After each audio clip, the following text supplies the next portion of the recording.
नौसेना के पूर्व कमांडर और स्वतंत्र पत्रकार विवेक रघुवंशी को सीबीआई ने जासूसी के आरोप में गिरफ्तार किया है। मंगलवार को सीबीआई ने विवेक रघुवंशी से जुड़े 15 ठिकानों पर छापेमारी की। सीबीआई का आरोप है कि विवेक रघुवंशी नौसेना के एक पूर्व कमांडर आशीष पाठक के साथ मिलकर अवैध रूप से रक्षा मामलों से संबंधित संवेदनशील जानकारी इकट्ठा करते थे और फिर उसे विदेशी खुफिया एजेंसियों को दे देते थे। चलिए करते हैं इस पूरे मामले की विशेष पड़ताल। Let's decode the whole matter. CBI ने जयपुर और राष्ट्रीय राजधानी से सटे इलाकों, जिसे आम जनता दिल्ली एनसीआर के रूप में जानती है, यहां विवेक रघुवंशी से जुड़े ठिकानों पर तलाशी की। सीबीआई की टीम ने रघुवंशी के करीबी लोगों से भी पूछताछ की। सीबीआई ने अपनी पड़ताल के बाद विवेक रघुवंशी और आशीष पाठक पर आधिकारिक गोपनीयता अधिनियम की धारा 3 यानी कि जासूसी करने और भारतीय दंड संहिता की धारा 120B यानी कि आपराधिक साजिश रचने के तहत मामला दर्ज किया है। सीबीआई के एक अधिकारी ने मामले में दी गई जानकारी में कहा है कि पत्रकार विवेक रघुवंशी से मंगलवार शाम को पूछताछ की गई। बाद में आशीष पाठक के साथ रघुवंशी को भी आधिकारिक गोपनीयता अधिनियम और आपराधिक साजिश के आरोपों के तहत गिरफ्तार कर लिया गया। सीबीआई अधिकारी ने कहा है कि हम मामले में एक बड़ी साजिश की जांच कर रहे हैं। हालांकि सीबीआई ने जांच एजेंसी ने मामले में आशीष पाठक की भूमिका को लेकर किसी तरह की कोई स्पष्ट जानकारी नहीं दी है। अब कौन है पत्रकार रघुवंशी, चलिए ये भी जानते हैं, जिन्हें जासूसी के आरोप में सीबीआई ने गिरफ्तार किया है। सीबीआई ने इस मामले की जांच असल में 9 मई को इस मामले की जांच के लिए केस दर्ज किया था। रघुवंशी पर डीआरडीओ की परियोजनाओं और उनकी प्रगति के विवरण यानी कि उससे जुड़े हुए जो डिटेल्स थे, सशस्त्र बलों की भविष्य की खरीद, रणनीतिक तैयारियों, मित्र देशों के साथ भारत की कूटनीतिक वार्ता और विदेशी खुफिया एजेंसियों के साथ वर्गीकृत जानकारी साझा करने जैसी संवेदनशील जानकारी इकट्ठा करने में शामिल होने का गंभीर आरोप है। दिल्ली पुलिस पिछले साल सितंबर से इस मामले में जानकारी जुटा रही थी। उसने सितंबर में रघुवंशी और आशीष पाठक के खिलाफ एफआईआर भी दर्ज कर ली थी।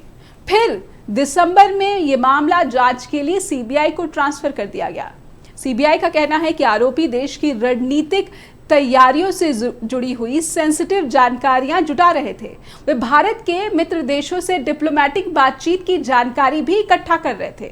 इसके बाद वो सारी जानकारी को दूसरे देशों की इंटेलिजेंस एजेंसियों को भेजते थे। एक अधिकारी ने कहा है कि अगर ये जानकारी लीक हो जाती तो भारत के मित्र देशों से संबंध खराब होने का खतरा होता था। सीबीआई ने जांच के दौरान आरोपी से सेंसिटिव जानकारी वाले कई डॉक्यूमेंट्स जब्त किए हैं। सीबीआई ने 48 इलेक्ट्रॉनिक डिवाइस भी जब्त किए हैं। इससे laptop, tablet, mobile phone, hard disk और पेन ड्राइव जैसी डिवाइसेस शामिल हैं। डिवाइस की जांच में सामने आया है कि ये आरोपी कई जगह से जानकारियां जुटा रहे थे। आरोपी कई विदेशी एजेंट से जुड़े हुए थे। आरोपियों ने उनके साथ अग्रीमेंट भी कर रखा था। उन पर विदेशों से बड़ी मात्रा में रुपए लेने के आरोप सीबीआई ने लगाए हैं। विवेक रघुवंशी पत्रकार बनने से पहले नौसेना के कमांडर रह चुके थे। उन्होंने सेना से रिटायरमेंट के बाद एक अमेरिका आधारित समाचार पोर्टल के लिए रक्षा और अंतरिक्ष निर्माण पर केंद्रित कई आर्टिकल लिखे। सीबीआई की तरफ से कहा गया है कि इस जांच के अंतर्राष्ट्रीय प्रभाव है और ये पता लगाने की कोशिश की जा रही है कि रक्षा परियोजनाओं के बारे में सभी डेटा या जानकारी में ऐसा क्या था और ऐसा क्या साझा किया गया है। रघुवंशी और आशीष पाठक दोनों को सीबीआई ने बुधवार को स्पेशल सीबीआई कोर्ट में पेश किया और इसके बाद सीबीआई कोर्ट ने दोनों को 6 दिन की सीबीआई कस्टडी में भेज दिया है। Vivek American Defense News website Defense News के लिए लिखते हैं। लिंक्डइन पर विवेक ने अपने प्रोफाइल में लिखा है कि उन्हें रिपोर्टिंग का 32 साल से ज्यादा का अनुभव है। आपको यहां पर याद दिलाना चाहेंगे कि कुछ दिन पहले ही महाराष्ट्र एटीएस ने जासूसी के आरोप में रक्षा अनुसंधान एवं विकास संगठन यानी कि डीआरडीओ के लिए ही काम करने वाले एक साइंटिस्ट को भी गिरफ्तार किया था। इस साइंटिस्ट पर पाकिस्तानी एजेंट को गोपनीय जानकारी देने का आरोप है। एटीएस का कहना है कि साइंटिस्ट कथित तौर पर व्हाट्सएप और वीडियो कॉल के जरिए पाकिस्तान खुफिया कर्मियों के एक एजेंट के संपर्क में था। एटीएस के अनुसार यह पाकिस्तान की तरफ से हनी ट्रैप का मामला है। आरोपी साइंटिस्ट की पहचान प्रदीप कुरुलकर के रूप में की गई है। प्रदीप कुरुलकर डीआरडीओ के प्रमुख प्रणाली engineering lab research and development establishment के डायरेक्टर रह चुके हैं। प्रदीप ने आकाश ग्राउंड सिस्टम्स के लिए प्रोजेक्ट लीडर और सिस्टम मैनेजर के रूप में भी काम किया है। वो आकाश टीम के प्रमुख सदस्य रह चुके हैं।